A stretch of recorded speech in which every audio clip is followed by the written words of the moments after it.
Well, for more, we're joined now from Manila by columnist Richard Heydarian. He's the author of Asia's New Battlefield. Thank you for speaking with us here on France 24. Are you surprised about what's unfolded?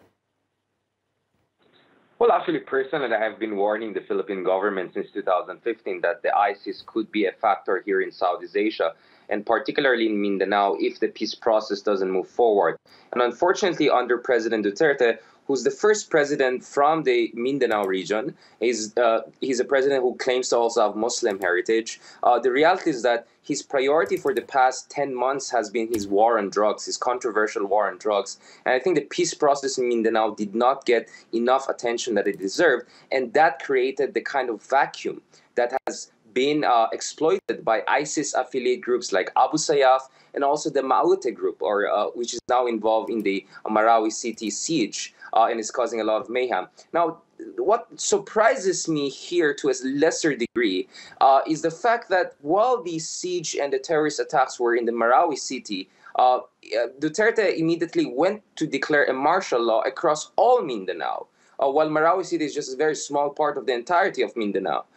And the other thing is, why did he declare a martial law? Because under the Philippine Constitution, he has other legal mechanisms to mobilize the Philippines armed forces, such as declaring a state of lawlessness or a state of emergency. For you to declare a martial law, you have to provide an evidence to the Philippine Congress within 48 hours, and later on prove to the Philippine Supreme Court, if the Supreme Court steps in, that there is actually a rebellion or an invasion. So I think the only way for the Duterte administration to justify extending a martial law all across Mindanao is based possibly on an intelligence that suggests that ISIS affiliate groups have coordinated planned attacks across Mindanao. Possibly that's the case, but so far we see no details that has been forwarded by the government, and it remains to be seen whether the Philippine Congress and the Philippine Supreme Court down the road potentially will be provided with that kind of evidence. And so you're saying he's got 48 hours to come up with that evidence?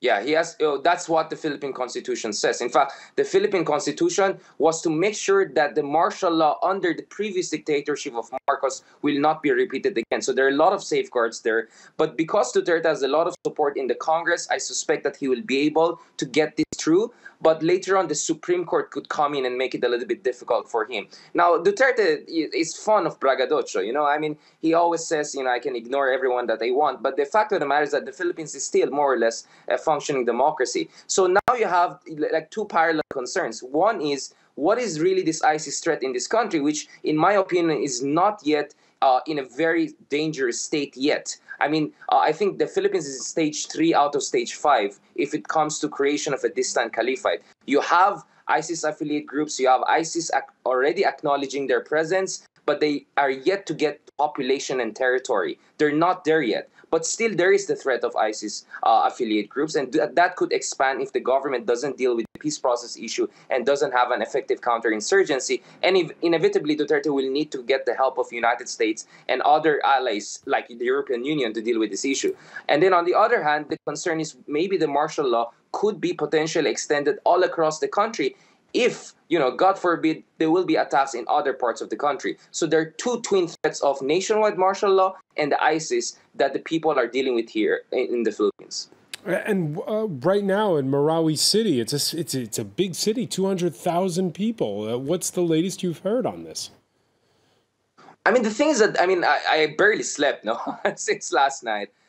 Last night, early morning today at least, what the military of the Philippines said is that the situation is fully under control. But based on the information I'm getting from my reporter friends who are there on the ground, it seems the situation is not really fully in control. But nonetheless, I think we're moving from direct skirmishes between the Philippine military and the Maute group, or better known as the Islamic State of Lanao, to mopping out operation and freeing off the hostages. So there was a hostage-taking incident there, and I think 100 hostages have been freed based on the latest report I'm getting. I think, definitely the threat of like Maoete group or these terrorist groups really occupying large cities is not there. But definitely there are going to be a security threat all across, areas like Muslim Mindanao. But I am still yet to see any information that suggests that across Mindanao and beyond, across the Philippines, they could be a threat. But that's the contention of the Philippine government. But they have to prove that. They cannot just claim it.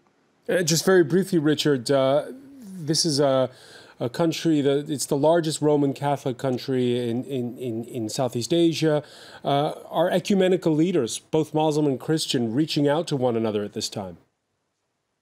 Yeah, I mean, of course, there are some concerns of, deep-seated, I would say, discrimination or kind of biases against the Muslim minority is being rekindled. I mean, you could see it quite, ubiquitously in the commentaries of people, So there's definitely an effort by a lot of Filipino civil societies group to say, you cannot equate Islamic extremism to just ordinary Muslims. Those two are very different. And terrorism is a totally different issue. There is a pushback against that.